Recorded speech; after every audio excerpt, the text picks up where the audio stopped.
This is the Bates Bobcast, our weekly podcast where we take a look at the week that was in Bates athletics. My name is Aaron Morse, and for the summer months on the Bobcast, we are taking a trip down memory lane with student athletes and coaches from the past. This week, with Major League Baseball's season finally starting, we take a deep dive into Bates baseball's past as we learn about the Bobcats' first big leaguer, Harry Lord, from the class of 1908.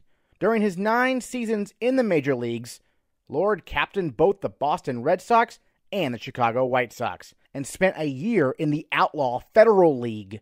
And recently, Bob Muldoon from the class of 1981 found out a bit more about Lord's time as a Bobcat. That's coming up on the Bates Bobcast.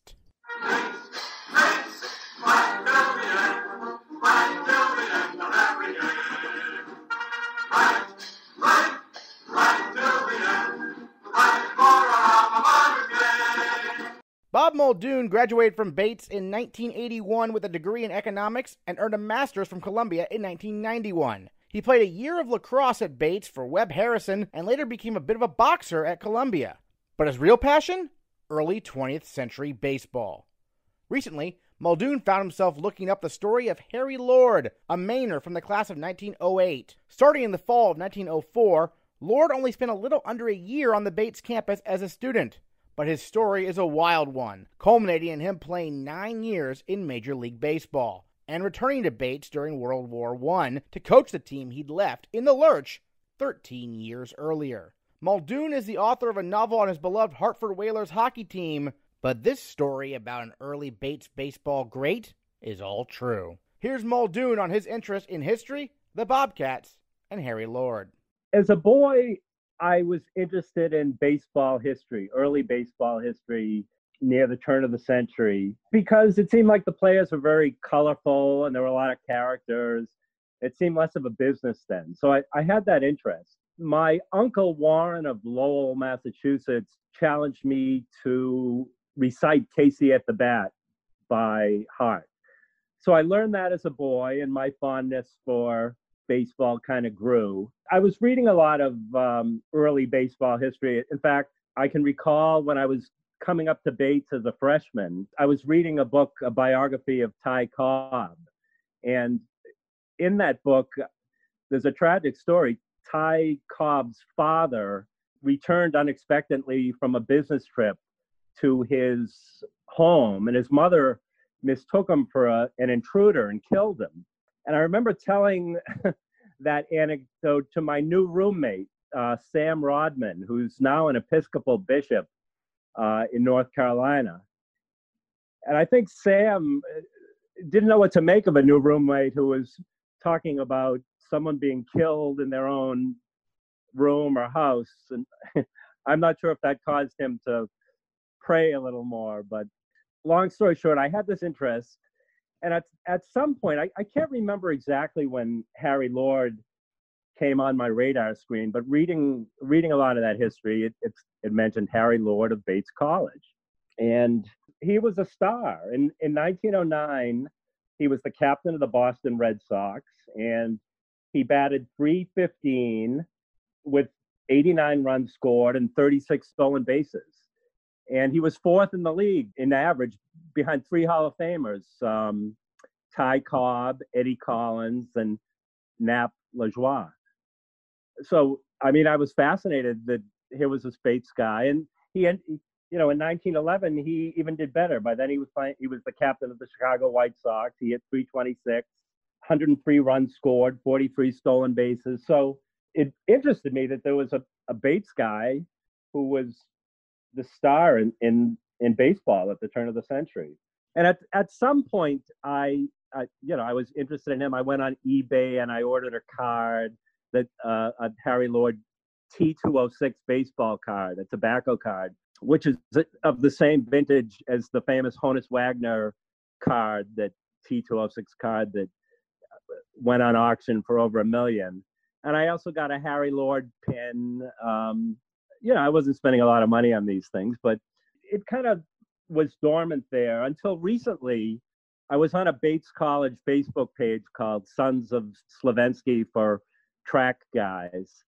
And I started conversing with Ira Waldman, class of '73, who expressed an interest, that Bates should have a Hall of Fame for its athletic, great athletes and its heritage, and started conversing with him, and he kind of lit a fire under me to that was a cool idea, and then I wanted to learn more about Harry Lord. I know about his pro career a little bit, but I didn't know anything about his Bates career.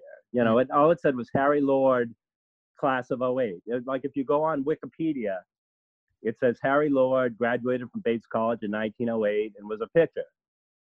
And there are newspaper articles from that time which also referred to him as a Bates graduate. And even the Bates student in 2014 did the 10 greatest athletes in Bates history, and they referred to Harry Lord as a Bates graduate. So I wanted to look more into his Bates life, but I didn't really know how to do it. So Ira kind of got me started on, you can go into the old Bates student newspapers. They're all digitized. You can go to the Bates yearbooks, the Mirror, they're digitized.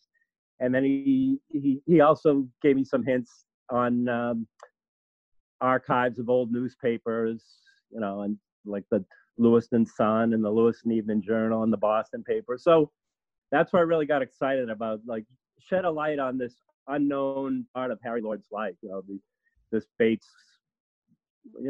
What did he do at Bates College? He started out in 1904. Yeah, and so for Harry Lord, 1904, he steps on campus. He actually makes a big impact for the football team that fall, and then starts on the baseball team in 05, but then something kind of went awry and ended up playing against Bates later in that year. Tell us about that. Yeah, he played football the whole season, and he was kind of a star. He scored 2 touchdowns against Colby, had an 80-yard run, but also in the Colby game, he was ejected for what they called slugging, which I guess was fighting. That game, Bates won big 23-0, and it got out of hand. But so the baseball season started, and as the season started, Bates had incredibly, and this was eye-opening to me, 2 future major league players on the team. A guy named C.W. Messenger, Charles Walter Messenger, and Harry Lord. And both Messenger and Lord had played football, and they were both stars of the team. So the first game, Bates had 2 future major league players. But after the second game, Messenger just disappeared from campus. So that's a mystery to me. But getting back to Lord, so Lord played and was the star of the baseball team. He was third base. He led off. He hit a home run in his first game that they played against Hebron. That was the game that this other guy, Messenger, was there. But at one point in the season, his play started curtailing. And it turns out Harry met a woman and fell in love after the University of Maine game, which was like the 9th game in the season. And then he just disappeared. He stopped playing. And it turned out that he got married. He was 22 years old, which was a little old for a freshman in that era, but they didn't always do it exactly like we do it. Maybe I don't know if they were taking gap years, but so Harry suddenly disappeared. The more I researched, though, and so I kept reading, I kept following in the papers. Harry wasn't showing up for games. Then all of a sudden, Harry appeared playing for a team. Bates was playing a team called the Portland Pine Tree Athletic Association. And Harry suddenly appeared playing for that team against Bates, leading off and playing third base. It was a semi-pro team, and I think Harry had played there the season before. The summer before Bates, and was getting $25 a game. So he dropped out of Bates, returned to that summer league team for $25 a game, and played against Bates. It was astounding to me. And that year's 1905 Bates baseball team actually had one of their worst records in quite some time, despite starting the year with 2 major leaguers, but both ended up leaving the team. That's pretty tough luck, isn't it? Yeah. Their record that year ended up being 3-13. And looking back in the Bates, that was their worst season in 21 years. After Harry got married and left the team, Bates played Colby in 2 games. And Colby had a pitcher named Jack Coombs, who ended up being a star major league player for the Philadelphia Athletics. He graduated from Colby in 1906 as a chemistry major. And right after graduating from Colby in 1906, within a week, he pitched a shutout for the Philadelphia Athletics under Connie Mack. But the sad part of the story, at least for baseball buffs, is Harry never faced, whose nickname became Colby Jack Combs, in the two games that Colby played against Bates. He had dropped off the team by then. After he leaves Bates, he's playing for, I guess you could say semi-pro. There wasn't an official minor league system. There were kind of minor league teams, basically. How did he end up, emerging and debuting with the Red Sox just a few years later? He ended up taking a job in 1905 in Boston as a collector for some firm. And he wasn't happy. It was a business job. And he happened to be coming home from Boston for Christmas Eve. He was on a boat from Boston to Portland. And he happened to bump into his old football coach at Bates, whose name is Royce Davis Purinton, who was class of 1900 and who had coached the 1904 football team. And Harry expressed his dissatisfaction with, life as a businessman in Boston. And his Bates coach Purinton said, well, why don't you try baseball, professional baseball? And I guess Harry's eyes lit up, and Purinton had some connections in the New England League. He knew a guy named Fred Doe, who was the owner of the team, the New Bedford Whalers in New Bedford, Massachusetts. And he arranged for Harry to have a tryout in 1906. And Harry made the team and was a star. His star started rising. He had a long pretty long major league career, but he liked to stir the pot a little bit. He kind of forced his way out of Boston, went to Chicago, forced his way out of there, went to the Federal League at the end of his career. So it seems like his personality was one where he definitely had his opinions about things and made them known, it sounds like. Is that fair? Yeah, he was a hard-headed guy. I mean, it kind of, you got maybe a preview of that at Bates, where he had the slugging incident against Colby in football where he got kicked out. And then he dropped out of Bates, and started playing against them. He was the captain of the Red Sox in 1909 and had that great season where he was 4th in batting. And then in 1910, he got hit by a pitch from Walter Johnson, the Hall of Fame pitcher, who was one of the hardest throwers. And Harry wanted to take some time off, go back to Maine and recuperate.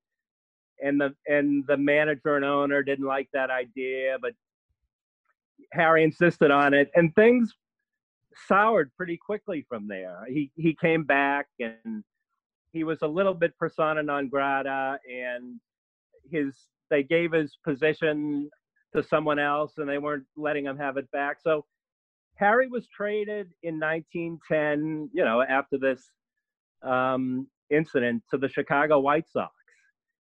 And he finished the season there as a torrid hitter, almost hit 300 for the last 40 games of the season. And then he became the captain of the White Sox. And there were newspaper accounts that Harry Lord, the Bates graduate, brainy Harry Lord, might be someday the manager of the Chicago White Sox.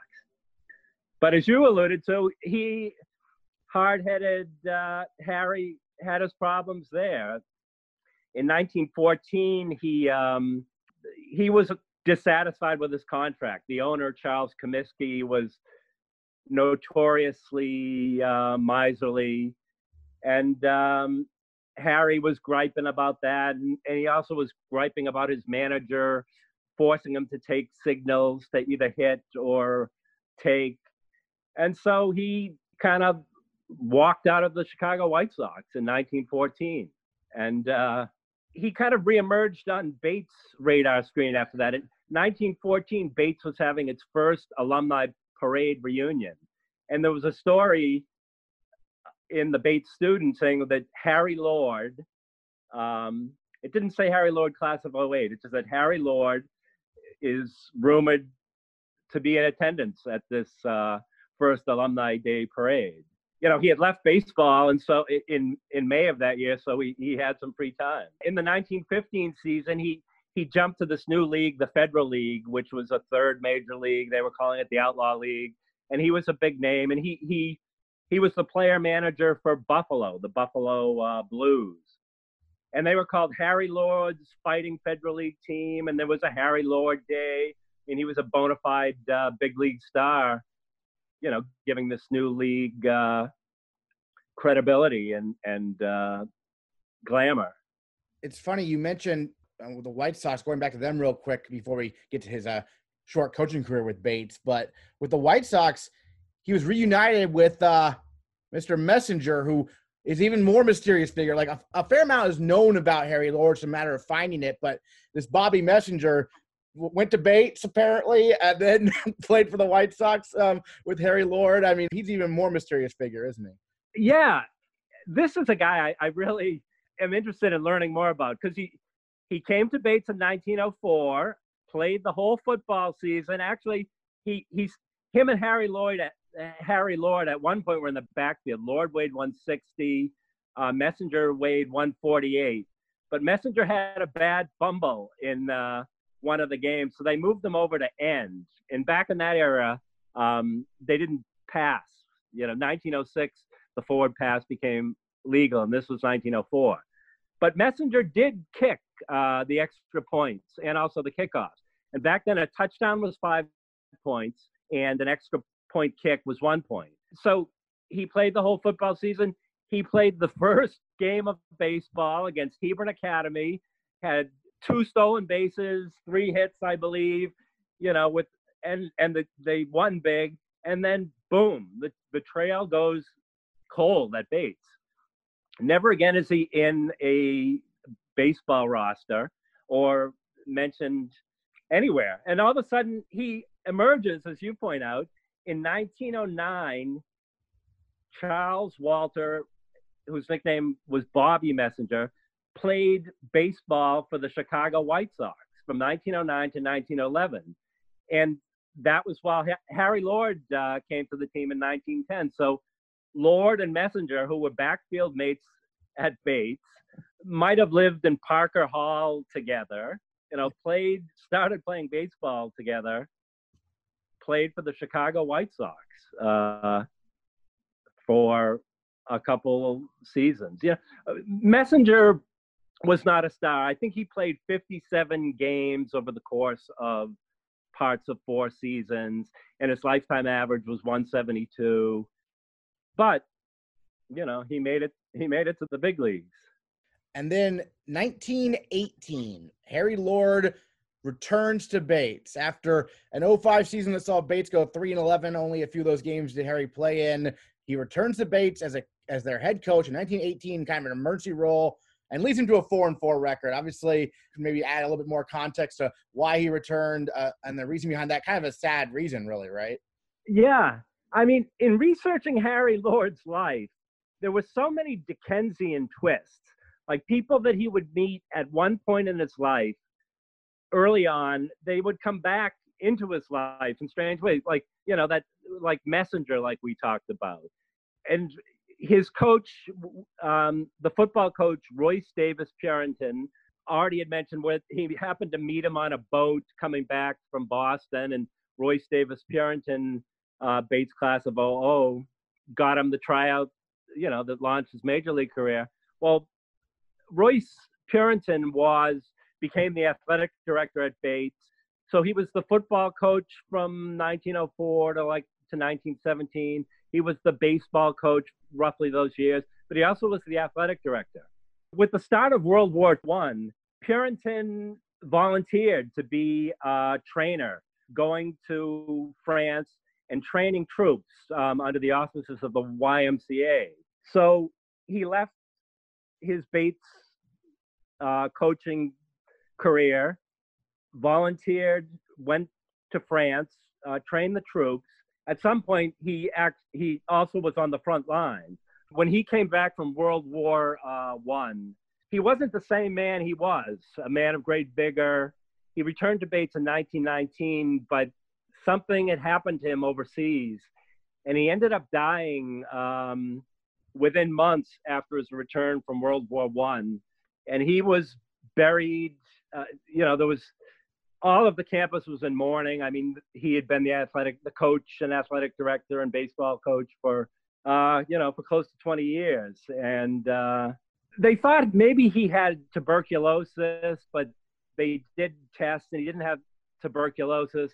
But I found myself wondering, there was a baseball player named Christy Mathewson who also was in World War One, and he was exposed to gas in some training exercise.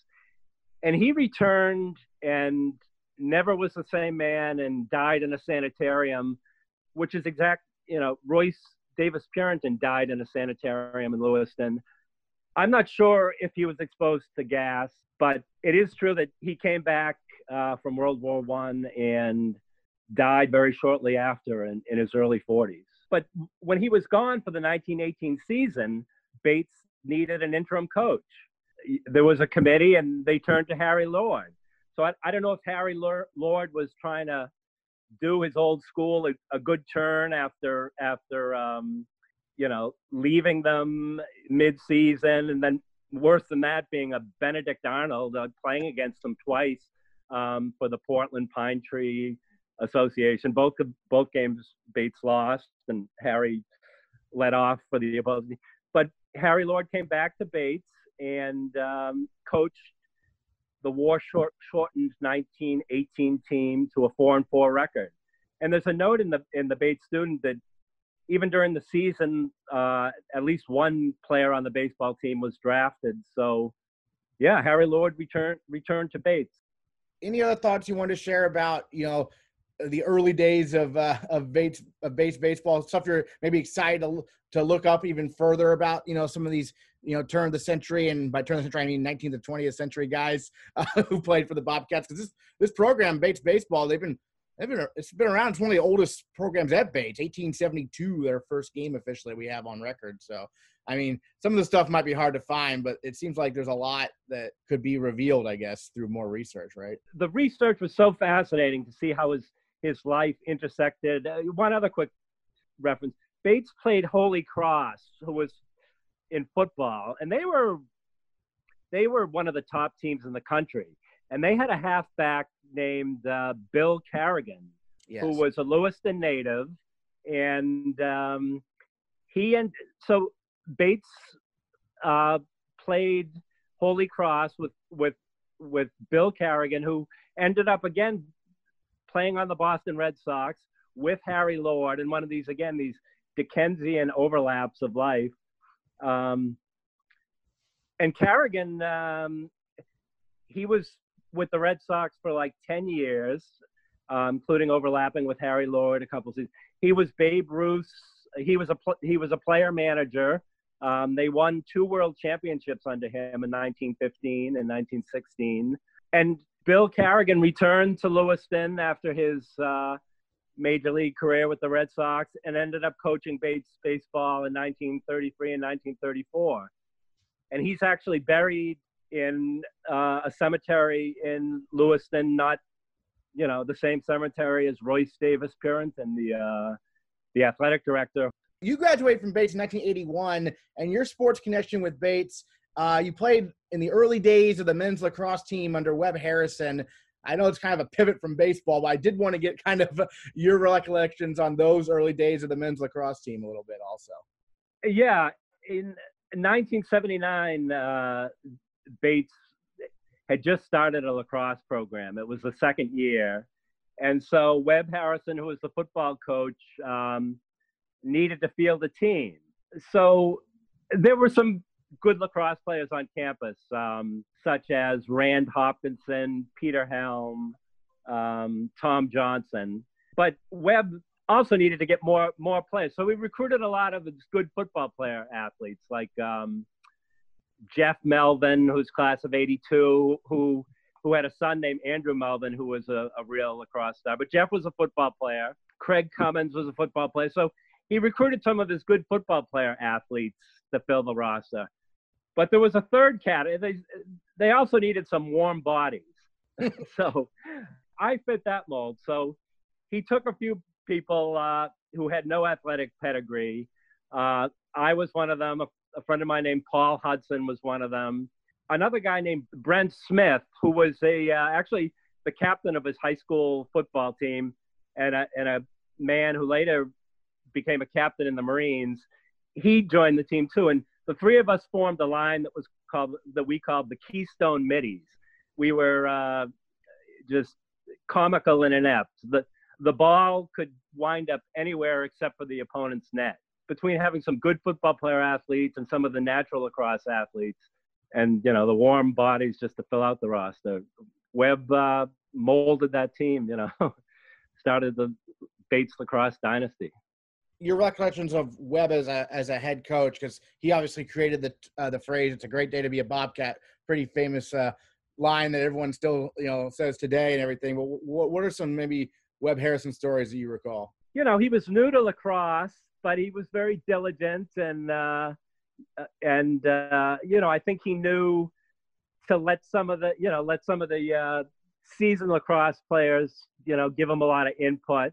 But he was in control, and he had a vision, I think, that Bates lacrosse over time could grow into something. And he was the founding father, and now it's, I think, one of the most successful sports on the campus. So he was an icon. All right, well, Bob, thank you so much again. Really appreciate it. I'm sure people will love this peek back into the kind of the early 20th century of Bates baseball, and our first big leaguer there, Harry Lord. Thank you so much again for joining us on the Bobcast. Really appreciate it. Thank you for having me, Aaron. Really love the Bates Bobcast. Next time on the Bates Bobcast, we'll interview another Bobcat from days gone by. Find out who next time on the Bates Bobcast. Bates, 5 million, 5 million.